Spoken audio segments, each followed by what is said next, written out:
अस्सलाम वालेकुम स्टूडेंट्स, क्या हाल है जी आप लोगों के। हाँ जी, आवाज़ मेरी क्लियर है तो एक दफ़ा कंफर्म कर दें। हम स्टार्ट करते हैं अपनी क्लास को।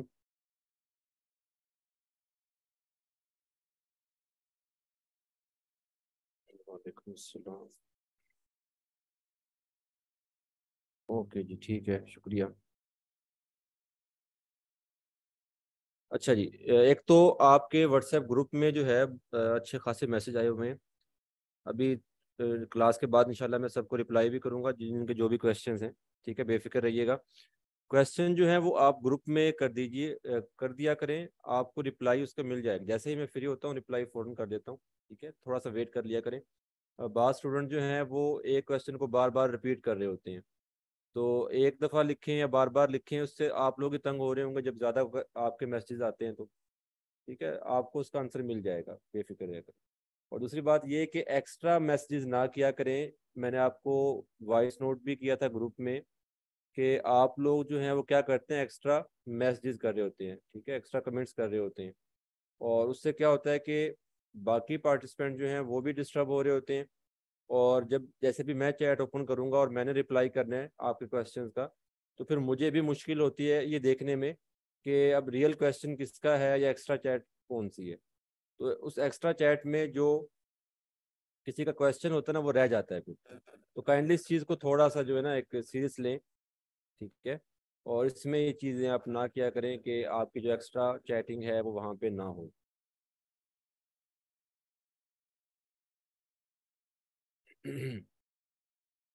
अच्छा जी, हम अपना वर्क स्टार्ट करते हैं। सबसे पहले हमने क्या करना है जी, जैम्प सर्वर स्टार्ट करना है।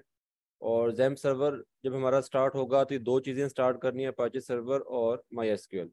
ये दोनों स्टार्ट होंगे तो यहाँ पे स्टॉप लिखा आ जाएगा स्टार्ट होने के बाद, और ये कलर चेंज हो जाता है। इसको आपने मिनिमाइज करना है। और जब आपका काम खत्म हो जाता है ना, जब आपकी प्रैक्टिस आपने कंप्लीट कर चुके, आप इसको क्लोज करना चाह रहे हैं काम को, तो इसको पहले स्टॉप किया जाता है। इस तरह से स्टॉप करेंगे, फिर से क्लोज करना है। अगर डायरेक्टली क्लोज कर देते हैं तो फिर ये जो है क्रैश हो जाता है इस तरह से। ठीक है, तो ये जरा ध्यान रखना आपने जी।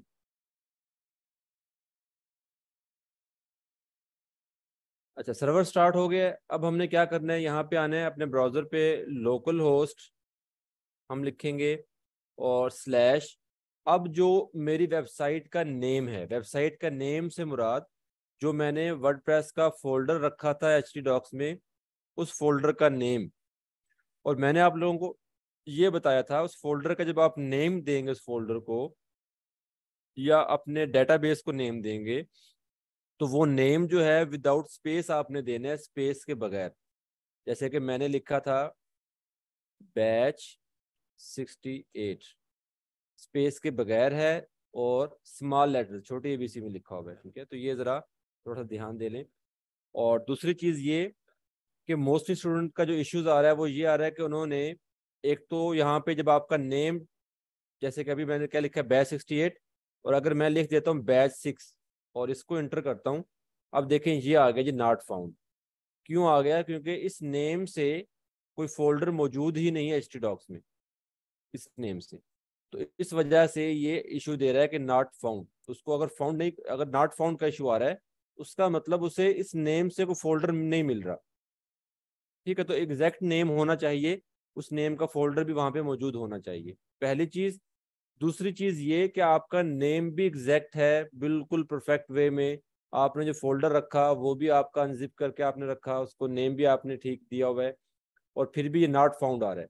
तो उसका इशू जो है वो ये होता है कि आप लोग बाज़ औक़ात क्या करते हैं, ये जैम्प सर्वर जो है ये वाला, वो एक से ज्यादा दफा इंस्टॉल कर लेते हैं। एक से ज्यादा दफा इंस्टॉलेशन का मतलब ये है कि जो आपने जैम्प सर्वर डाउनलोड किया था, आप एक दफा इंस्टॉल किया, आप फिर उसको दोबारा फिर इंस्टॉल कर लेते हैं। या अगर दोबारा इंस्टॉल ना भी करें, आपने एक दफा इंस्टॉल किया, उसको इंस्टॉल करने के बाद कुछ स्टूडेंट्स क्या करते हैं, वो इस तरह से करते हैं कि जी अब सी ड्राइव में यहाँ पे,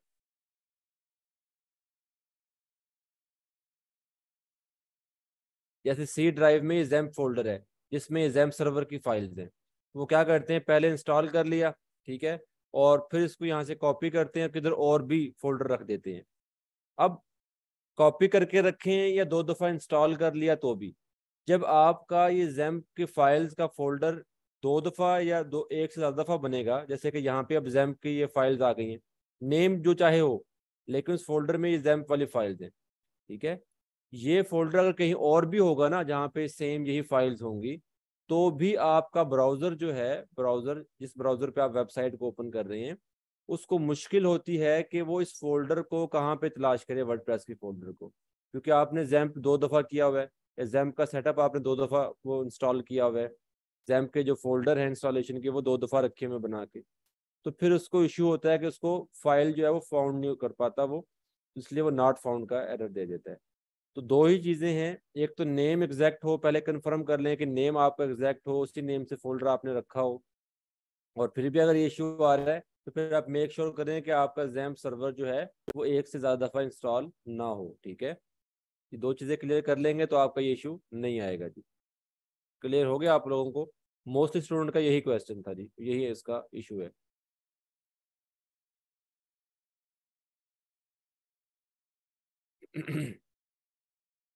ओके जी, तो हम काम कर रहे थे इस वेबसाइट पे, ठीक है। मैंने आपको जस्ट एक पोस्ट करके दिखाई थी, सिंपल पोस्ट, यहाँ पे कोई एक्स्ट्रा काम मैंने नहीं किया था, ठीक है, ऐसे ही किया ना हमने, एक सिंपल सी पोस्ट की है। आज हम क्या करते हैं जी, अब पहले तो आपने क्या करना होता है कि ये जो आपकी वेबसाइट है, एक और इशू जो कुछ स्टूडेंट्स ने मुझसे पूछा, मैं वो भी आपको यहाँ पे बता दूं कि अब वो क्या करते हैं कि जी या तो डैशबोर्ड पहले ओपन कर लेते हैं या फिर वेबसाइट ओपन कर लेते हैं। तो वेबसाइट, जैसे कि वेबसाइट मैंने ओपन की है, तो वेबसाइट ओपन होने के बाद डैशबोर्ड में कैसे जाएं जी, उनको ये समझ नहीं आ रही होती, या अगर डायरेक्टली डैशबोर्ड ओपन उनका हो गया तो उनको ये समझ नहीं आ रही होती कि वेबसाइट हम कैसे देखें, अब हमारी वेबसाइट हमें नजर नहीं आ रही, ठीक है। तो भाई इसका सिंपल सा तरीका ये है कि सबसे पहले आप अपनी वेबसाइट को ओपन किया करें, लोकल होस्ट स्लैश आगे जो भी आपका नेम है, वेबसाइट का फोल्डर का नेम है, उसको एंटर करें और अपनी वेबसाइट ओपन कर लें। जब आपकी वेबसाइट ओपन हो गई, ये वाली आपको नजर आ गई आपकी वेबसाइट, ठीक है। आवाज आ रही है मेरी? काइंडली दफा कंफर्म कीजिएगा, आवाज क्लियर है? ठीक है जी, थैंक यू। कमाल, आप अपनी तरफ देखें, आपके नेट का इशू है, मेरी तरफ से ओके जी। अच्छा जी, तो पहले आपने क्या करना है, अपनी वेबसाइट को ओपन करना है, ठीक है। आपकी जब वेबसाइट ओपन हो जाती है तो फिर आप क्या करें कि जो यहाँ पे एक यूआरएल बन रहा है, इसको हम कहते हैं यूआरएल, ये वाला, ये आपका यूआरएल है, ठीक है। यूआरएल बन रहा है आपका, ये पाथ जो बन रहा है, इसी पाथ के आगे आपने WP-admin लगाना होता है डैशबोर्ड पे जाने के लिए, ठीक है। अब इसी की जगह पे ओपन ना करें, इस वेबसाइट को इधर रहने दें, इस यूआरएल को यहाँ से कॉपी कर लें कंप्लीट को, ठीक है, और न्यू टैब में जाएं। अब न्यू टैब इससे कहते हैं जी, ये वाला जो आपने ओपन किया है ये न्यू टैब है, ठीक है। न्यू टैब में आए और यहाँ पे इसे पेस्ट कर लें, यहाँ से जो आपने कॉपी किया है। ना भी पेस्ट करें तो जो आपने यहाँ पे इंटर किया, जिसके इंटर होने पे आपकी वेबसाइट ओपन हुई है, सेम न्यू टैब पे आके उसको दोबारा फिर टाइप कर लें, ये ज़्यादा बेहतर चीज़ है। टाइप करेंगे तो आपको समझ होगी कि मैं गलती यहाँ पे कहीं नहीं हो रही, बिल्कुल ठीक टाइप कर रहा हूँ। कॉपी में बाज़ का होता है कि आपको कोई चीज़ रह जाती है कॉपी होते हुए, तो इसको टाइप कर लें अगेन, ये टाइप हो गया है। आगे आपने लगा देना WP-admin, WP-admin, ये इंटर किया और ये आपका डैशबोर्ड आ गया जी, ठीक है। डैशबोर्ड में यहाँ पे यूजर नेम और पासवर्ड दें और यहाँ पे आप लॉगिन हो जाएंगे। क्लियर हो गया आपको डैशबोर्ड पे कैसे आना है जी? एक साइड पे आपकी वेबसाइट ओपन है एक टैब में, और दूसरे टैब में आपने क्या किया, डैशबोर्ड ओपन कर लिया। अब यहाँ पे जो भी काम करें, जो भी यहाँ पे चेंजिंग्स करें, डिज़ाइन करें, वो आप सिंपल अपनी वेबसाइट पे हैं दूसरे टैब में, इसको एक दफ़ा रिफ्रेश कर लें, आपको यहाँ पे वो साथ साथ चेंजिंग्स भी नज़र आती जाएंगी जी, ठीक है। अच्छा जी, तो हम अब क्या करते हैं, अब हम इसकी थोड़ी सी एक लुक बनाते हैं। हमने ये कहा था कि हमने इस वेबसाइट को स्टार्ट करना है एक ब्लॉग वेबसाइट के तौर पे। तो ब्लॉग वेबसाइट में मैंने आपको जैसे दिखाया लास्ट लेक्चर में कि आपको वहाँ पे क्या नज़र आ रहा होता है, आपको वहाँ पे मोस्टली पोस्ट नज़र आ रही होती हैं। पोस्ट होती हैं डिफरेंट कैटेगरीज के हिसाब से। तो हमने यहाँ पे पोस्ट कैटेगरीज भी बनाई थी, आई थिंक बन गई थी हमारी, हाँ ये बन गई, दो थी, एक और बना लें, ठीक है, हेल्थ की बना लेते हैं। और ये मैंने ऐड की है। ठीक है, इस पोस्ट कैटेगरीज में अभी तक कोई पोस्ट नहीं आई। चलिए जी, हम जाते हैं जी अपने ऑल पोस्ट पे क्लिक करते हैं, और यहाँ से ऐड न्यू पे क्लिक करेंगे तो आपके पास एक और पोस्ट आ जाएगी, ऐड कर लेंगे, और उसमें मैंने आपको बताया था कि आप वहाँ पे वो भी उसको ऐड कर सकते हैं। जैसे कि अभी ये पोस्ट मैं कर चुका हूँ और ये अनकैटेगराइज है। अगर आप इस पोस्ट को दोबारा से एडिट करें तो एडिट करने के बाद इसकी जो भी आपने चेंजिंग इसमें करना है, टेक्स्ट, हेडिंग, फीचर इमेज, जो भी चेंज करना चाह रहे हैं वो आप चेंज कर सकते हैं। और अगर आपने जस्ट इसका नेम चेंज करना है या सिर्फ आपने कैटेगरी इसकी सेट करनी है, तो फिर आप इसको क्विक एडिट कर लें यहाँ से। ठीक है, क्विक एडिट में आप यहाँ से उसका नेम भी चेंज कर सकते हैं, यहाँ से आप कैटेगरी सिलेक्ट कर सकते हैं, जैसे कि मैंने ये कैटेगरी ले ली है। ठीक है, टैग वगैरह ऐड करना है तो वो कर सकते हैं, पब्लिश करना है, ड्राफ्ट में डालनी है। पब्लिश करेंगे तो आपकी वेबसाइट पे नजर आएगी, ड्राफ्ट में अगर आप कर देंगे तो फिर वो वेबसाइट पे नजर नहीं आएगी, डैशबोर्ड में पड़ी रहेगी। ठीक है, ये मैंने अपडेट कर दिया जी। जैसे कि अब ये वाली पोस्ट है, इसको मैं क्विक एडिट करता हूँ और यहाँ से पब्लिश की बजाय ड्राफ्ट में कर देता हूँ जी, और अपडेट कर दिया मैंने। ठीक है, अब ये देखें डैशबोर्ड पे मौजूद है, डिलीट नहीं की मैंने, ड्राफ्ट में की है, डैशबोर्ड पे मौजूद है। और यहाँ पे आके अगर इसको मैं रिफ्रेश करूँ, अब देखें यहाँ से ख़त्म हो गई है, अब नज़र नहीं आ रही मुझे वो। ठीक है, अच्छा यहाँ पे हम क्या करते हैं, एक पोस्ट और कर लेते हैं अभी, जस्ट आपको ये दिखाने के लिए कि जो हमने अभी कैटेगरीज बनाई हैं वो कैटेगरीज कैसे सिलेक्ट की जाती हैं जी। यहाँ से हम क्या करते हैं, बिजनेस के रेलिवेंट कोई थोड़ा देख लेते हैं जी।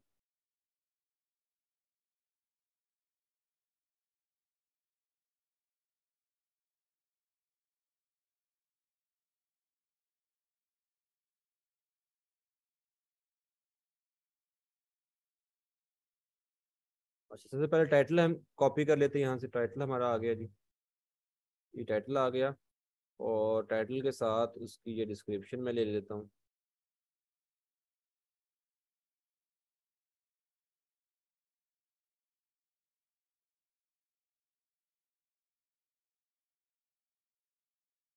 ठीक है, डिस्क्रिप्शन कुछ मैंने यहाँ पे डुप्लीकेट की, तो साइज इंक्रीज हो गया इसका।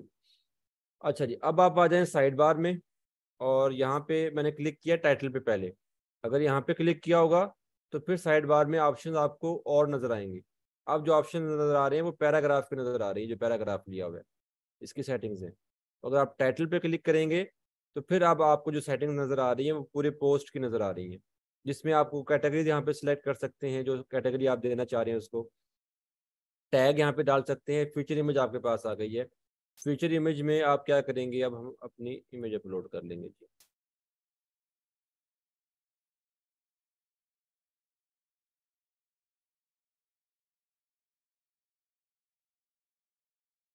इमेज किधर गई,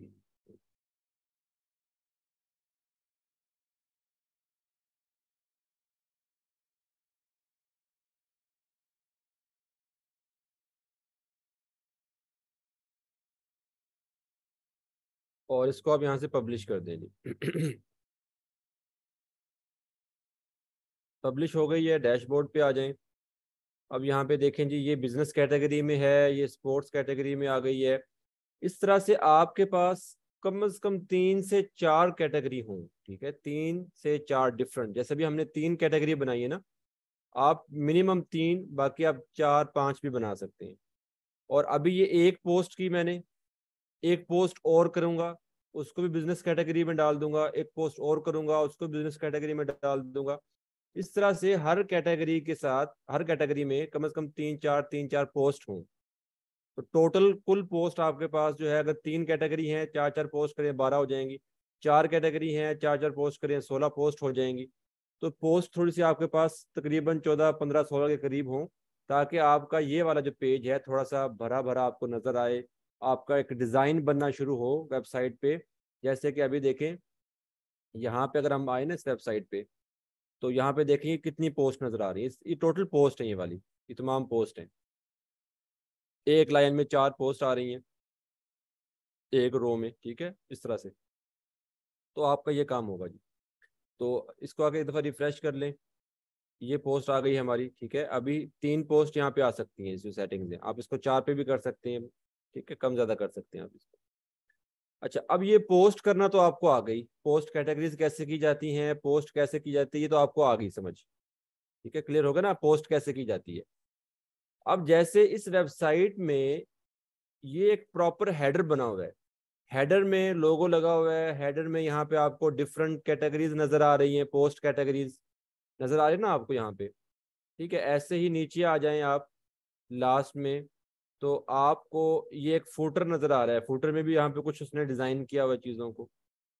तो हेडर फुटर क्या होता है ये, ठीक है, यहाँ पे मैं आपको थोड़ा सा बता दूं हेडर फुटर के बारे में भी, या वेबसाइट का स्ट्रक्चर बता दूं कि स्ट्रक्चर क्या होता है वेबसाइट का, ठीक है।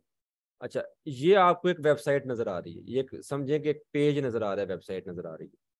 इस वेबसाइट में अब चाहे फिर, एक ध्यान से बात सुन लीजिएगा, चाहे फिर वो एक ब्लॉग वेबसाइट हो, चाहे वो एक बिजनेस या पोर्टफोलियो वेबसाइट हो, चाहे फिर आपकी वो एक ई कॉमर्स स्टोर हो, वेबसाइट वेबसाइट ही होती है, जिस मर्जी टाइप की जो भी वेबसाइट होगी, उसमें जो अभी आपको मैं बताने जा रहा हूँ ये चीजें आपको उसमें कॉमन नजर आएंगी हर जगह पे, हर वेबसाइट में। और वो क्या होती हैं कि हर वेबसाइट के ऊपर जो है आपको यहाँ पे टॉप पे एक सेक्शन मिलता है जिसे हम कहते हैं जी हेडर, ठीक है, इसे हम क्या कहते हैं, हेडर कह देते हैं।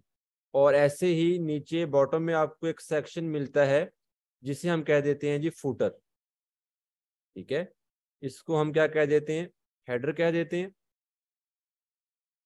बल्कि हेडर कहते हैं इसको, और इसे हम फुटर कहते हैं। हेडर और फुटर अगर आप देखें डिफरेंट वेबसाइट्स के जाके, तो उसमें बहुत सी चीजें आपको कॉमन नजर आएंगी हर वेबसाइट में।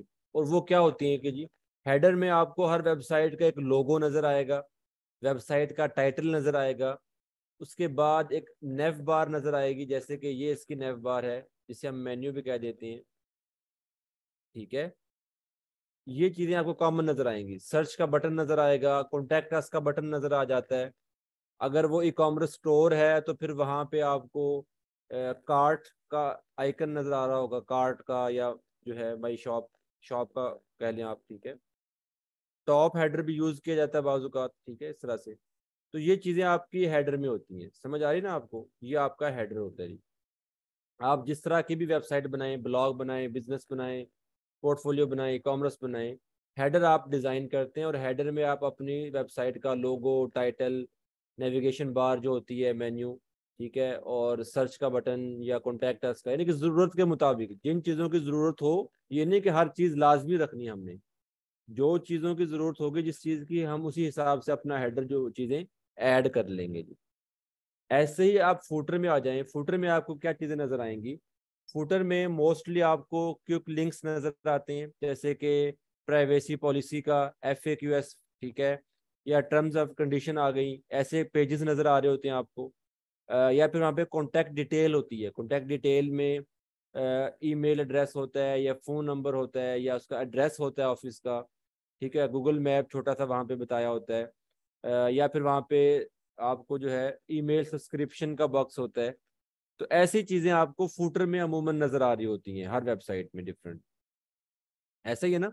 अगर आप वेबसाइट देखें, अब आप जब भी कोई वेबसाइट ओपन करें ना, तो उसको एक एज ए डेवलपर उसको देखें कि उसमें क्या कुछ बना हुआ है, क्या कुछ चीज़ें नज़र आ रही हैं, वो चीज़ें उसने कैसे डिज़ाइन की होंगी, कैसे चीज़ें ऐड की होंगी, तो फिर आपको वेबसाइट समझना आसान होगा जी। तो ये चीज़ें आपको नज़र आती हैं जी कॉमन।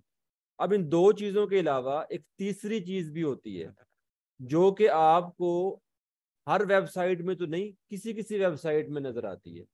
और वो क्या होता है जी, वो होता है जी साइड बार, उसे हम क्या कहते हैं, साइड बार कहते हैं। अब ये साइड बार जो है, ये डिपेंड कर रहा है आपके डिजाइन पे कि आप इसको यूज करना चाहते हैं या नहीं करना चाहते, ठीक है। जैसे कि मोस्टली आपको ये नजर आता है, किस में नजर आता है, ई कॉमर्स स्टोर में या ब्लॉग वेबसाइट में नजर आ जाता है। लेफ्ट साइड पे भी हो सकता है, राइट साइड पे भी हो सकता है, और नहीं भी हो सकता। ये बता रहा हूँ ना कि ये डिपेंड कर रहा है आपके डिजाइन पे। और बिजनेस वेबसाइट में तो होता नहीं है, बिजनेस या पोर्टफोलियो वेबसाइट में तो हम इस्तेमाल करते नहीं है, हम इस्तेमाल करते हैं ब्लॉग वेबसाइट में या फिर ई कॉमर्स स्टोर में। जैसे कि आपको ई कॉमर्स स्टोर में साइड बार नजर आता है जिसमें फिल्टर लगा होता है, प्रोडक्ट कैटेगरीज होती हैं, ब्रांड्स के नेम लिखे होते हैं, ठीक है, वो चीज़ें होती हैं। ऐसे ही आपका जो ब्लॉग वेबसाइट होती है उसमें हम मोस्टली यूज़ कर लेते हैं, रिसेंट पोस्ट आ जाती हैं, ठीक है, इस तरह की चीज़ें। तो ये डिपेंड कर रहा होता है आपके डिज़ाइन पे, अगर आपने यूज़ करना है तो कर लें लेफ्ट साइड पे या राइट साइड पे, अदरवाइज आप इसको ना भी करें तो नो इशू, ठीक है। ये स्ट्रक्चर है जी। बाकी ये वाला जो एरिया बच गया, ये वाला अगर साइड बार निकाल दें तो हेडर फुटर के दरमियान ये कंप्लीट एरिया, और अगर साइड बार भी लगाएं और हेडर फुटर लगाएं तो ये दरमियान वाला एरिया जो है, इस एरिया को हम कहते हैं जी कंटेंट एरिया, ठीक है। कंटेंट एरिया कह लें, पेज एरिया कह लें, इस एरिया में या इस जगह पे आपका कंटेंट होता है, ठीक है। कंटेंट समझ रहे हैं आप। अब कंटेंट क्या होगा, कंटेंट क्या होगा, हेडर निकाल दिया, फुटर अलग हो गया, साइड बार साइड पे हो गया जी, या साइड बार नहीं है तो हेडर फुटर के दरमियान ये कंप्लीट एरिया, ये आपका कंटेंट एरिया है। कंटेंट से मुराद, अगर तो वो ब्लॉग वेबसाइट है, अगर तो वो ब्लॉग वेबसाइट है तो यहाँ पे जो कंटेंट होगा वो ब्लॉग पोस्ट होंगी।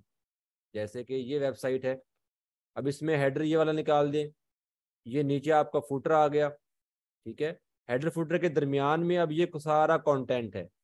अब ये कंटेंट क्या है, ये कंटेंट आपकी ब्लॉग पोस्ट है, ये डिफरेंट पोस्ट आ रही है, समझ आ रही है आपको। तो ये कंटेंट एरिया, अगर ब्लॉग वेबसाइट है तो कंटेंट एरिया में आपको ब्लॉग पोस्ट नजर आ रही होंगी।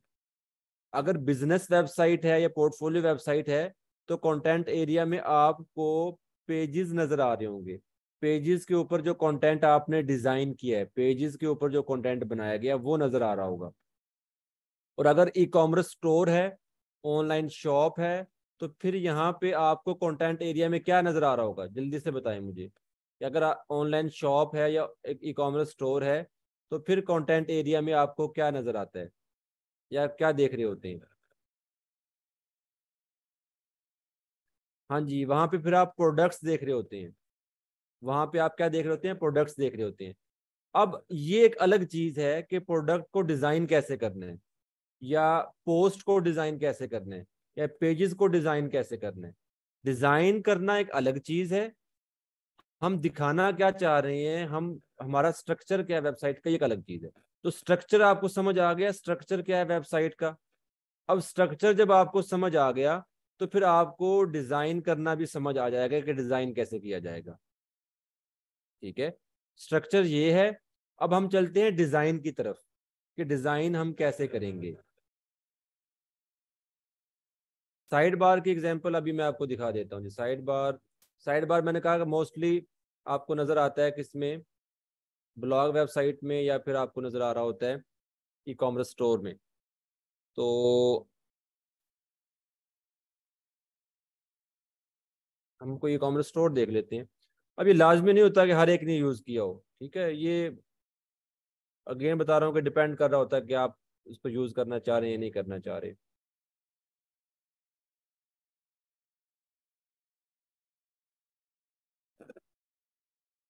नहीं, इन्होंने यूज नहीं किया होगा। अच्छा जी, कोई फैशन स्टोर बता दें, मोस्टली फैशन स्टोर में यूज किया जाता है। किसी के जहन में कोई नेम आ रहा हो फैशन स्टोर का।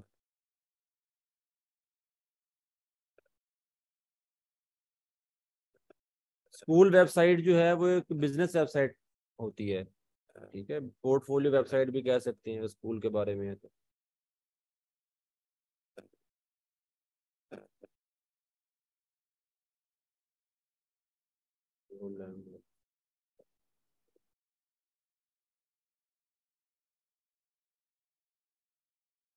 Aiden rock.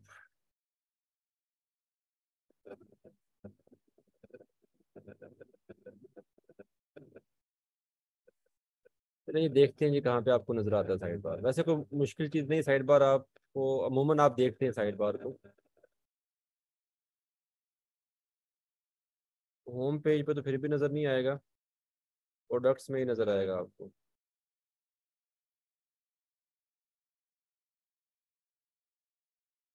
देखिए जैसे ये साइड बार आ गया, इस साइड पे ये प्रोडक्ट्स नजर आ रही हैं, ये साइड बार है जिसमें उसने कैटेगरीज दी हुई हैं।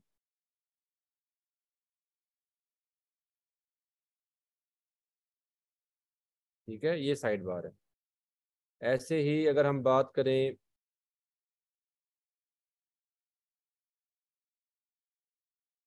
किसी ब्लॉग वेबसाइट की, तो उसमें कोई डेली न्यूज़ वाली वेबसाइट निकाल लेते हैं जिसमें डेली न्यूज़ की खबरें हों।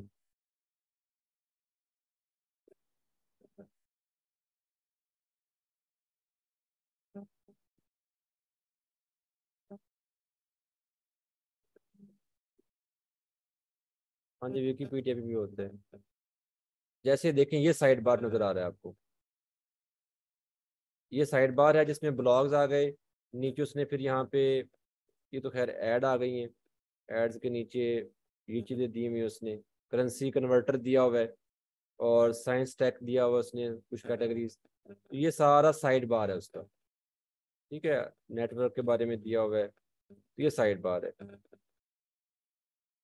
तो साइड बार जो होता है वो हम इस्तेमाल कर लेते हैं क्विक लिंक्स के लिए। असल में इन तमाम चीज़ों का मकसद क्या होता है? इन तमाम चीज़ों का मकसद ये होता है, ठीक है, पहले आप इसको समझें कि इसका मकसद क्या है। इसका मकसद ये होता है कि जब एक यूज़र इस वेबसाइट पे आए ना, इस वेबसाइट पे, तो हर चीज़ उसकी नज़र के सामने हो, उसे कोई चीज़ तलाश ना करना पड़े। ठीक है, इसे हम कहते हैं यूएक्स। एक होता है यूआई, आपने यूआई का नाम सुना होगा। यूआई होता है यूजर इंटरफेस, यानी कि जो आप डिजाइन बना रहे हैं, ये डिजाइन आपका यूआई है, यूजर इंटरफेस। ठीक है, एक लफ्ज आपने सुना यूआई के साथ यूएक्स, उसे हम कहते हैं यूजर एक्सपीरियंस। ठीक है, यूजर एक्सपीरियंस जो है, यूआई तो आपका डिजाइन बना देता है। यूएक्स क्या करता है? यूएक्स ये करता है कि इस वेबसाइट पे जितनी भी चीजें हैं, जो चीजें आपने डिजाइन की हैं, वो डिजाइन इस तरह की हो कि यूजर जो है वो उसके उसका एक्सपीरियंस यहाँ पे अच्छा जाए। वो इस वेबसाइट पे आके ये ना सोचे कि यार ये कैसी फजूल वेबसाइट है जिस पे चीजें मुझे तलाश करना पड़ रही है। अब मिसाल ले ले कि यहाँ पे तमाम कैटेगरीज आ गई। अब मैं डेली न्यूज पे आया हूँ और मैं चाह रहा हूँ कि इंटरटेनमेंट की मैं न्यूज पढूं, तो मेरे बिल्कुल सामने इंटरटेनमेंट लिखा हुआ है जी। ठीक है, अच्छा, ऐसे ही अगर मैं इनसे कांटेक्ट करना चाह रहा हूँ, तो कांटेक्ट के लिए यहाँ पे भी देखें, ऊपर टॉप हेडर में सोशल आइकन नजर आ रहे हैं। ठीक है, अगर मैं स्क्रॉल डाउन कर रहा हूँ, अब वेबसाइट थोड़ी सी लेंथी हो गई है, होम पेज थोड़ा सा लेंथी हो गया है, तो उसने यहाँ पे भी स्क्रॉल जो है अपने कॉन्टैक्ट डिटेल या उसकी जो सोशल लिंक से ऐड किए हुए हैं। ठीक है, मैं अगर नीचे आ जाता हूँ तो यहाँ पे भी ऐड किए हुए हैं उसने। ठीक है, मेल उसने ऐड की हुई है, हर चीज़ मेरे सामने है। ठीक है, जो शॉर्ट लिंक्स हैं, अब देखें होम पेज पे तमाम पोस्ट दी हुई हैं लेकिन उसने सेक्शन वाइज किए हुए हैं। तो इस तरह से वो क्या करते हैं, ऐसे ही आप स्टोर पे चले जाएं, वहां पे भी आपको हर तरह की प्रोडक्ट्स की सेक्शंस, कैटेगरीज, ये तमाम चीजें सामने दी होती हैं, ताकि आपको इजी रहे चीज़ों को तलाश करना और उसके वेबसाइट के ऊपर अपना कंटेंट रीड करना। तो ये असल मकसद होता है जी। तो खैर, मैं आपको ये समझा रहा था कि जी आपकी ये जो वेबसाइट है इसका स्ट्रक्चर ये वाला होता है जी। ठीक है, अब डिपेंड कर रहा है जी, हेडर आपने डिजाइन कैसा करना है, साइड बार डिजाइन कैसा करना है, फुटर डिजाइन कैसा करना है, कंटेंट यहाँ पे जो है वो क्या लेके आना है। अगर आप पोस्ट यहाँ पे दिखाएंगे, डिफरेंट पोस्ट लेके आ रहे होंगे, तो फिर आपकी जो लुक होगी वो एक ब्लॉग वेबसाइट की होगी। उस ब्लॉग वेबसाइट को कंप्लीट करने के लिए आप हेडर के अंदर भी ब्लॉग कैटेगरीज ऐड कर देते हैं, पोस्ट कैटेगरीज। साइड बार में भी आप पोस्ट कैटेगरीज डाल देते हैं। फुटर में भी आपके क्विक लिंक्स होते हैं जी। अगर आपने यहाँ पे एक बिजनेस वेबसाइट दिखानी है, तो कंटेंट एरिया में आप क्या करते हैं, पेजेस डिजाइन करते हैं, और हेडर में भी आपका जो नेव बार होगा वहां पे भी आप पेजेस को ऐड कर देंगे। ठीक है, ऐसे ही एक बिजनेस, एक ई कॉमर्स स्टोर होगा, जैसे कि अभी ये ई कॉमर्स स्टोर था, तो फिर आप हेडर में क्या करते हैं, हेडर में आप वहाँ पे प्रोडक्ट कैटेगरीज ऐड कर रहे होते हैं। जैसे कि यहाँ पे देखें, women, main, boys, girls, new arrivals, ये प्रोडक्ट कैटेगरीज आ गई। ठीक है, तो इस तरह से आपने क्या करना होता है, अपनी वेबसाइट को स्ट्रक्चर करना होता है, अपनी वेबसाइट को डिजाइन करना होता है। अब वेबसाइट एक ही है, एक से मुराद यानी कि वेबसाइट तो वही बुनियादी वेबसाइट की जो आप बना रहे हैं, लेकिन उसको आप दिखा किस स्टाइल में रहे हैं, वो स्टाइल ही आपका यहाँ पे अवाम को नजर आएगा, और उस स्टाइल को लेके ही कहा जाएगा कि ये कौन सी वेबसाइट है। क्लियर हो गया आपको? अच्छा, अभी हम बात कर रहे हैं डिजाइन की, कि वेबसाइट को डिजाइन किया जाए।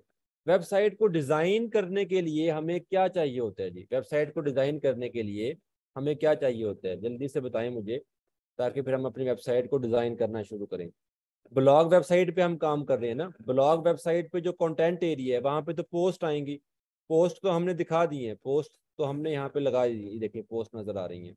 अभी कुछ और पोस्ट भी आप करेंगे, मैंने 2 की हैं, आप ज़्यादा कर लें तो आपको यहाँ पे पोस्ट ज़्यादा नज़र आ जाएंगी। अब मैं चाह रहा हूँ कि इस वेबसाइट को मैं डिज़ाइन करूँ, प्रॉपर एक ब्लॉग वेबसाइट बने, इसको डिज़ाइन करूँ। तो डिज़ाइन करने के लिए वेबसाइट को अभी यहाँ पे आप अपीयरेंस में जाएंगे ना, अपीयरेंस में यहाँ पे कोई ऑप्शंस नहीं मिल रहे वेबसाइट को डिज़ाइन करने के लिए। तो एक प्रॉपर ऑप्शंस के लिए मुझे इस वेबसाइट को डिज़ाइन करने के लिए जो चीज़ चाहिए वो है जी थीम। एक थीम चाहिए मुझे, उस थीम के ऊपर फिर मेरा डिज़ाइन बनेगा। थीम के बिना डिज़ाइन नहीं बनता। पहले आप थीम लेते हैं, थीम के बाद फिर आप उस थीम को डिज़ाइन करते हैं, अपनी वेबसाइट को डिज़ाइन करते हैं। तो सबसे पहले आपने क्या करना है, थीम जो है वो सिलेक्ट करना है। आप आ जाएं जी अपीयरेंस में, थीम्स के सेक्शन में, और यहाँ से आपने देखें अभी हमारे पास ये वाले 3 थीम मौजूद हैं हमारे डैशबोर्ड पे। 2021 है, 2022 है और 2023 आ गया। ये थीम जो हैं ये वर्डप्रेस के बाय डिफॉल्ट थीम है, जो कि एक सिंपल सा लेआउट होता है, जो कि आपको यहाँ पे नज़र भी आ रहा है इस जगह पे। और ये कोई कंप्लीट थीम नहीं है, जस्ट एक लेआउट है, ताकि आप जब एक वर्डप्रेस इंस्टॉल करें तो कुछ ना कुछ आपको नज़र आ रहा हो। अब ये आपका एक्टिव है। हम एक न्यू थीम लेते हैं, ऐड न्यू पे क्लिक करते हैं, और यहाँ से हम क्या करेंगे, एक नया थीम लेंगे जिसके ऊपर हम अपना डिज़ाइन बना सकें। यहाँ पे देखिए कितने थीम मौजूद हैं आपके पास, 5000 से अबव थीम आपके पास मौजूद हैं। अब ये जो थीम आपको नज़र आ रहे हैं, इसके अंदर ये डिज़ाइन भी नज़र आ रहा है आपको, ठीक है। एक चीज़ जहन में रखिएगा, डिज़ाइन जो है वो और चीज़ है, यानी कि डिज़ाइन हम बनाते हैं या बना बनाया लेते हैं, जैसे कि ये आपको दिखा रहा है डिज़ाइन भी। लेकिन जब हम सिर्फ थीम को इंस्टॉल करेंगे, तो थीम को इंस्टॉल करने का मतलब ये होता है कि आपको सेटिंग्स मिलती हैं, आपको ऑप्शंस मिलते हैं, जिन सेटिंग और ऑप्शंस पे आप क्या करते हैं, अपना डिज़ाइन बनाते हैं। समझ आ रही है? तो अभी जो हम थीम इंस्टॉल करेंगे, इंस्टॉलेशन का मतलब ये होगा कि हमें कुछ ऑप्शंस, कुछ सेटिंग्स मिल जाएंगी जिनके ऊपर हम अपना डिज़ाइन बना सकेंगे। तो अभी हम सिर्फ थीम को इंस्टॉल कर रहे हैं। यहाँ पे मैं इंस्टॉल पे क्लिक करूंगा, ठीक है, और यहाँ पे थीम इंस्टॉल हो जाएगा एक टाइम में। थीम तो आप चाहे अपने डैशबोर्ड पे जितने मर्जी इंस्टॉल कर लें, जैसे कि अभी हमने देखा 3 थीम हमारे डैशबोर्ड पे इंस्टॉल थे। अभी ये इंस्टॉल होगा तो कितने हो जाएंगे, 4 हो जाएंगे, ठीक है। थीम डैशबोर्ड पे जितने चाहे इंस्टॉल कर लें, लेकिन एक टाइम में एक थीम ही एक्टिव होता है। अब देखिए थीम इंस्टॉल हो गया, अगेन मैं थीम पे क्लिक करता हूँ, थीम्स पे, तो यहाँ पे देखें अब ये 4 थीम हो गई हैं। लेकिन इंस्टॉल हमने 4 कर चुके हैं, एक टाइम में एक थीम ही एक्टिव होगा। जैसे कि ये एक्टिव है, अब मैंने ये एक्टिव करना है, तो एक्टिवेट पे क्लिक करूंगा, अभी ये थीम एक्टिवेट कर रहा हूँ। अब ये थीम एक्टिवेट हो गया है, बाकी एक्टिवेट नहीं है। समझ आ रही है? एक थीम ही लेते हैं, एक से ज़्यादा थीम एक्टिवेट नहीं होता, और एक ही थीम जो लिया हमने उस पर डिज़ाइन बनता है। अगर आप थीम लेके उस पर डिज़ाइन बना लें और फिर आप कोई और थीम जो है एक्टिवेट कर लें, तो फिर आपका जो डिज़ाइन आपने बनाया था जिस थीम पे, वो डिज़ाइन भी आपका ख़त्म हो जाएगा, ख़राब हो जाएगा जी। समझ आ गई है? तो पहले थीम सेलेक्ट किया जाए, और थीम के सिलेक्ट होने के बाद फिर वेबसाइट को डिज़ाइन किया जाए जी, ठीक है। अच्छा जी, अब हमने थीम सेलेक्ट किया, और थीम सेलेक्ट होने से क्या चेंजिंग्स हुई वो हम देखते हैं जी। अभी यहाँ से आके थीम एक्टिव कर चुका हूँ मैं, अपनी वेबसाइट को आके यहाँ से रिफ्रेश करता हूँ एक दफ़ा, और देखें मैंने रिफ्रेश किया तो वो जो एक्स्ट्रा हेडिंग्स वगैरह वो चीज़ें थी वो ख़त्म हो गई हैं। अब ये आपको हेडर नज़र आ रहा है एक, अभी ये डिज़ाइन नहीं हुआ, अभी जस्ट एक सिंपल सी सेटिंग है हेडर की। यहाँ पे आपको ये एक फुटर नज़र आ रहा है, और दरमियान में ये आपका कंटेंट आ गया है, जो कि अभी तक 2 पोस्ट हमने की थी वो मौजूद है, ठीक है। एक्टिवेट दोबारा कर सकते हैं, लेकिन थीम, अब अगर मैंने थीम एक्टिव कर लिया, ये वाला नेवी थीम मैंने ले लिया, अब नेवी थीम को एक्टिव किया और आगे मैं अपनी डिज़ाइनिंग शुरू कर दूंगा, ठीक है। डिज़ाइनिंग की है मैंने, सेटिंग की है। अब कोई और थीम को अगर मैं एक्टिवेट करूंगा तो इसकी जो डिज़ाइनिंग या सेटिंग मैंने इस थीम पे की थी वो तो खत्म हो जाएंगी ना। मैं असल में ये बता रहा हूँ आपको। तो थीम एक दफ़ा लेके उसके बाद उसकी सेटिंग्स जो हमने कर ली, डिज़ाइन कर लिया वेबसाइट को, फिर हम अपना थीम चेंज नहीं करते। फिर हम अपना थीम अगर चेंज करेंगे तो आपका वो डिज़ाइन भी ख़राब हो जाएगा, क्योंकि डिज़ाइन किस पे बनता है? डिज़ाइन बनता है थीम पे। तो थीम अगर आपने चेंज कर दिया तो डिज़ाइन भी गया आपका। अच्छा, अब देखिए हमने थीम एक्टिवेट किया, नेवी थीम। तो यहाँ पे आपको कुछ ऑप्शन एक्स्ट्रा मिल गए हैं। कस्टमाइज का ऑप्शन मिल गया, विजेट्स का मिल गया, मेन्यूज का मिल गया, नेवी ऑप्शन मिल गया। नेवी का मतलब ये थीम का नेम है, इसके ऑप्शन मिल गए आपको, थीम के ऑप्शन। ठीक है, इस तरह से।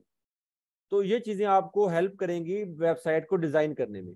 जैसे अभी देखें, हमने ये ब्लॉग वेबसाइट बनाने जा रहे हैं। तो ब्लॉग वेबसाइट में मैंने आपको बताया कि हेडर में जो हमारा नेव बार है, नेविगेशन है, मेन्यू है, उसमें हमारी पोस्ट कैटेगरीज होनी चाहिए। तो अभी पोस्ट कैटेगरीज यहाँ पे नज़र नहीं आ रही। तो उसके लिए हम क्या करेंगे? उसके लिए हम जाएंगे जी मेन्यूज में, मेन्यूज पे क्लिक करेंगे और यहाँ पे एक मेन्यू क्रिएट करेंगे जी। सबसे पहले मेन्यू का नेम देते हैं, जैसे कि ब्लॉग वेबसाइट बना रहा हूँ तो मैंने लिखते हैं जी ब्लॉग मेन्यू। ठीक है, कोई भी नेम दे लें आप, जरूरी नहीं कि ब्लॉग मेन्यू दें। और इसको मैं कर दूंगा जी क्रिएट मेन्यू पे क्लिक। ये मेरा मेन्यू क्रिएट हो गया। अब इस मेन्यू में मैंने क्या ऐड करना है? ब्लॉग वेबसाइट बना रहा हूँ ना, तो फिर पेजेस नहीं करने, फिर मैं करूँगा कैटेगरीज। क्योंकि मैंने आपको बताया ब्लॉग वेबसाइट है तो मेन्यू में कैटेगरीज होंगी। बिजनेस वेबसाइट बनाएंगे तो मेन्यू में पेजेस ऐड कर लेंगे। ठीक है, कैटेगरीज पे आया, व्यू ऑल पे क्लिक किया और ये 3 कैटेगरी मैं अपने मेन्यू में शो करवाना चाह रहा हूँ। ऐड टू मेन्यू किया मैंने, ये आ गई हैं। अच्छा, अब इनकी आप तरतीब भी चेंज कर सकते हैं, जैसे आप वो नीचे रखना चाहेंगे। इसको सेव मेन्यू पे क्लिक करें जी, और इसको आकर रिफ्रेश करें और देखें यहाँ पे कुछ चेंज हुआ?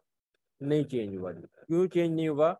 क्योंकि हेडर में जो आपका ये वाला यहाँ पे जो मेन्यू होता है, उसे हम कहते हैं जी प्राइमरी मेन्यू। अब प्राइमरी मेन्यू को सेट करने के 2 तरीके हैं। या तो आप इस हेडर को सेटिंग करें जाके, और अगर आपने डायरेक्टली यहाँ से प्राइमरी मेन्यू सेट करना है तो फिर आपने अभी जो मेन्यू क्रिएट किया उसको यहाँ से चेक कर दें कि ये प्राइमरी मेन्यू है। प्राइमरी मेन्यू का मतलब ये खुद ब खुद आपके हेडर में सेट हो जाएगा। इसको सेव कर दें। मैंने मेन्यू बनाया, नीचे प्राइमरी मेन्यू सेलेक्ट किया, सेव किया। यहाँ पे आके इसको रिफ्रेश करता हूँ एक दफ़ा, और अब देखें ये यहाँ पे मेरी कैटेगरीज आ गई। अब आपके होम पेज पे तमाम पोस्ट नज़र आ रही हैं। जितनी पोस्ट आप यहाँ पे डालेंगे, 2 3 4 5 6 7 यहाँ पे आती जाएंगी, आपको नज़र आती जाएंगी। और ये कैटेगरीज हैं। जब मैं अगर स्पोर्ट्स पे क्लिक करूँगा तो जस्ट जो स्पोर्ट्स की पोस्ट होंगी, स्पोर्ट्स में 2 3 4 जो स्पोर्ट्स में मैंने की होंगी स्पोर्ट कैटेगरी में, वो यहाँ पे शो हो जाएंगी। बिजनेस पे क्लिक करूंगा तो जो बिजनेस की होंगी वो यहाँ पे शो हो जाएंगी आप। ठीक है, हेल्थ में भी हमने कोई पोस्ट नहीं की तो हेल्थ यहाँ पे आपको खाली नजर आ रहा है। टाइटल पे क्लिक करेंगे तो आपकी वेबसाइट नजर आ रही है आपको। तो समझ आ गई आपको? क्लियर हो गया कि हमने थीम लेना है, थीम को इंस्टॉल करना है और मेन्यू क्रिएट करना है। उस मेन्यू में हमने अपनी पोस्ट कैटेगरीज को ऐड करना है। अब आपकी कम से कम जो है 3 से 4 डिफरेंट कैटेगरीज हों। हर कैटेगरी के साथ आप जो है 3 4 5 पोस्ट करें। ठीक है, यहाँ पे होम पेज पे कम से कम आपके कोई 10 12 14 आपकी पोस्ट नज़र आ रही हो। और यहाँ पे हेडर में, मेन्यू में, आपके प्राइमरी मेन्यू में 3 4 पोस्ट सॉरी कैटेगरीज नज़र आ रही हो। और जब किसी एक कैटेगरी पे क्लिक किया जाए, उस एक कैटेगरी में 3 4 यहाँ पे पोस्ट नज़र आ जाएंगी। ठीक है, समझ आ गई? अब ये आपकी असाइनमेंट है। इस असाइनमेंट को जो है आपके व्हाट्सएप ग्रुप में मैं शेयर कर देता हूँ क्लास के बाद। और ये असाइनमेंट आपने कंप्लीट करना है और सबमिट करवाना है फेसबुक ग्रुप में जी। ठीक है, नहीं, ये टाइम हमारा कंप्लीट हो गया क्लास का। ठीक है, बाकी चीज़ें इंशाल्लाह जो है आपकी अगली क्लास में होंगी। क्वेश्चन जो हों आपके वो व्हाट्सएप ग्रुप में कर दें, लेकिन एक दफ़ा किया करें एक क्वेश्चन को और वेट कर लिया करें, आपको उसका रिप्लाई मिल जाएगा। एक्स्ट्रा कमेंट से, एक्स्ट्रा चैट से आप जो है काइंडली परहेज़ करें, बाकी पार्टिसिपेंट डिस्टर्ब होते हैं। ओके जी, अल्लाह हाफिज़।